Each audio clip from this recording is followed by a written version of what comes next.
8 décembre 2008, expérience 91, clairvoyance de l'éther. Hier, je regarde à la télé une série qui s'appelle Medium. Cette série est plus ou moins tirée des expériences d'une personne réelle, d'après ce que j'ai compris.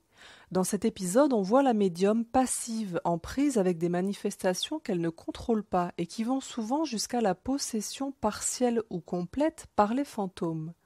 Ce cas est manifestement typique des médiums passifs qui n'ont aucun contrôle sur leur clairvoyance et qui sont au final des portes ouvertes pour tout ce qui passe.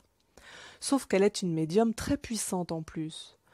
Mon cas est différent, je suis un clairvoyant actif, c'est-à-dire que je dois accepter de voir pour que ça marche.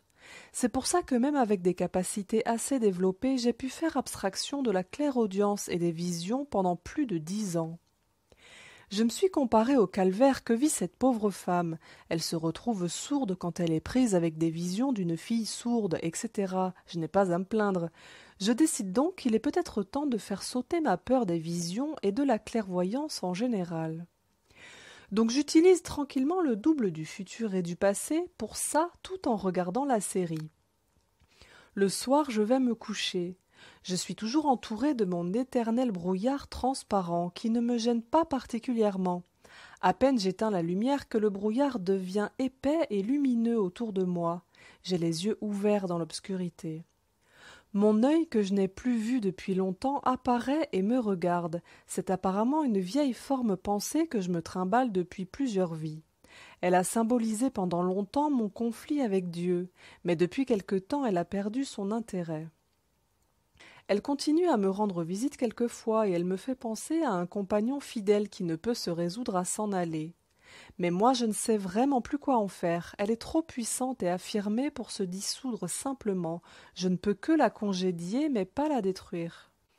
Ma fée me dit qu'elle m'accompagne de vie en vie depuis plus de 2000 ans, étonnant non, mais je suppose que ça date de ma vie de sorcier et de la perte de la foi qui en a résulté.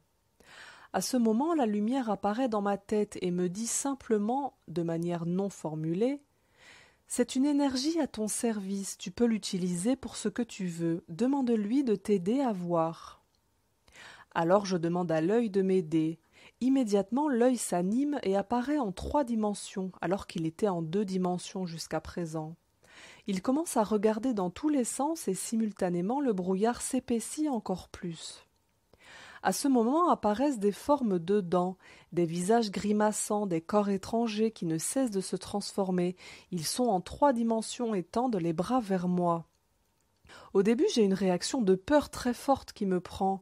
Je suis parfaitement réveillée, les yeux grands ouverts, pas même couchée, et je vois dans une semi-obscurité des formes très lumineuses de toutes sortes de créatures, grouillées dans tout mon champ de vision. Je me calme et regarde plus tranquillement. L'œil a disparu, mais je le vois toujours en arrière-plan émerger au milieu de formes indistinctes. En observant mieux, je m'aperçois que les formes qui se transforment sont des scènes emmêlées les unes dans les autres qui font du morphing à une vitesse phénoménale. Imaginez une projection visuelle en hologramme lumineux de 10 cm² dans laquelle se mélangent 10 films 3D transparents en même temps. Chacun se comporte comme s'il zappait sur plusieurs chaînes simultanément. Multipliez ça par toute la surface de votre champ de vision. Et c'est comme si je regardais une multitude d'écrans sur lesquels défile une multitude de bouts de films holographiques qui se transforment sans cesse. Je me couche et ferme les yeux. L'image ne change pas, mais c'est moins terrifiant de la voir les yeux fermés. D'un coup, une des images qui a attiré mon attention devient plus grande dans mon champ de vision. En quelques secondes, elle devient simultanément une tête de démon, une espèce d'insecte, une femme, un couple en train de s'engueuler, des trucs totalement indistincts. J'essaie de toucher et je m'aperçois que c'est juste une vision, aucun esprit n'est présent. La lumière intervient encore. Calme-toi et habitue-toi à regarder sans avoir peur. Il n'y a rien, tu regardes simplement dans un miroir qui reflète la mémoire du monde. Imagine qu'il s'agit simplement d'un tableau de contrôle avec une multitude de télévisions et que tu zappes simplement. Ce que tu vois, ce sont des scènes que d'autres ont réellement vécues ou vont vivre et qui sont enregistrées dans l'éther.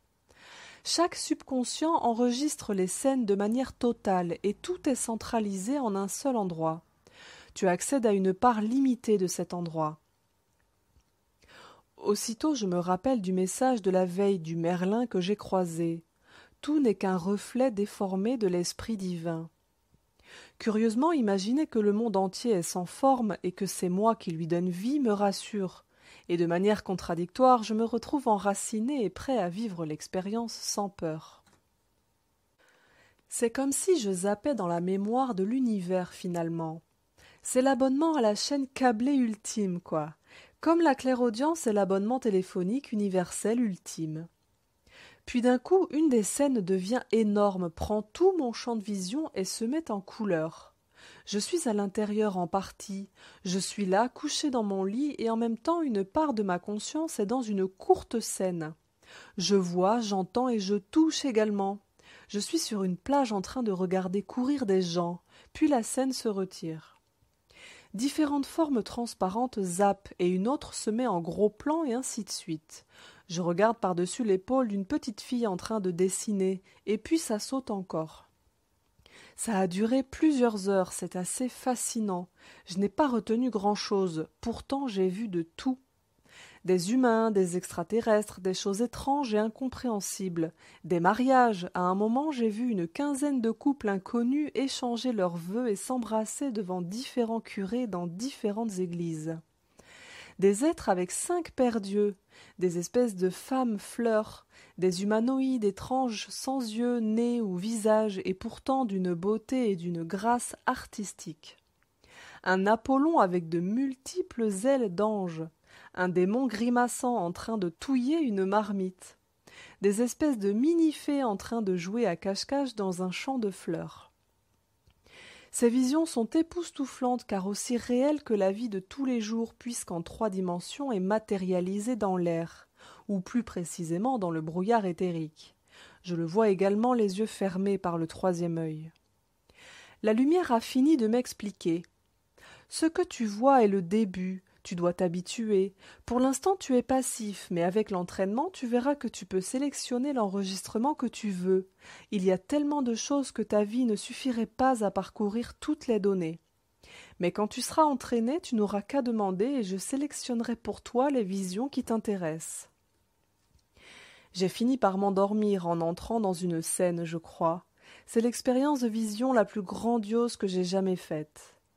Comme d'habitude, il a suffi que je m'aperçoive que je n'avais que faire de la vision pour l'obtenir, puisque le sans-forme est supérieur et plus proche du but de mon voyage. C'est toujours ainsi.